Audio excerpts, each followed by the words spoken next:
Effective resistance across ஏஐக்கு என்ன மீனிங்னா, இந்த செட்டப்பை அப்படியே எடுத்து ஏஐ டெர்மினலோட பேட்டரியோட லிங்க் பண்ணுனா என்ன கரண்ட் வருமோ அதே சேம் கரண்ட் ஒரு சிங்கிள் ரெசிஸ்டன்ஸ்ல வர்றதுக்கு எவ்வளவு ரெசிஸ்டன்ஸ் தேவைப்படும், அதுதான் மீனிங். இங்க பேட்டரியோடைய positive terminal higher potential, பேட்டரியோடைய negative terminal lower potential. இந்த பாத்துல எந்தவித எனர்ஜி லாஸ் இல்லை அப்படிங்கிறதுனால சேம் லோயர் பொட்டன்ஷியல் மெயின்டைன் ஆகும். இந்த பாத்துல எந்தவித எனர்ஜி லாஸும் இல்லை அப்படிங்கிறதுனால சேம் ஹையர் பொட்டன்ஷியல் மெயின்டைன் ஆகும். இதுல ரெசிஸ்டன்ஸ் இருக்கிறதுனால எனர்ஜி லாஸ் இருக்கும். அதனை V1 எடுத்துக்கிறேன். இப்போ இது ஹை பொட்டன்ஷியல், இது லோ பொட்டன்ஷியல். இந்த சர்க்கியூட்ல இதுதான் லோயஸ்ட் பொட்டன்ஷியல் அப்படிங்கிறதுனால இது ஹை பொட்டன்ஷியல், இது லோ பொட்டன்ஷியல்.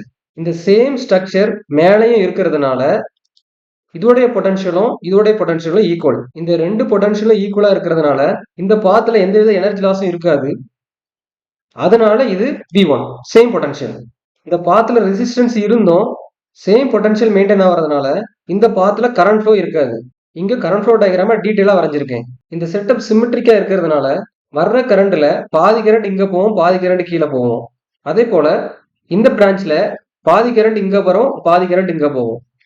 இந்த சர்க்கியூட்ல இந்த ரெசிஸ்டன்ஸ்ல ஓம்ஸ் லாவை அப்ளை பண்ணா higher potential minus lower potential equal I R equivalent. இந்த சர்க்கியூட்ல ஏதாவது ஒரு லூப்ல பொட்டன்ஷியல் பேலன்ஸ் ஈக்குவேஷன் அப்ளை பண்ணா VH minus VL equal to VH minus V1 plus V1 minus VL. இதோட வேல்யூவை ஓம்ஸ் லா மூலமா சப்ஸ்டிட் பண்ணா நமக்கு R ஈக்குவலன்ட் வேல்யூ கிடைக்கும். தேங்க்யூ.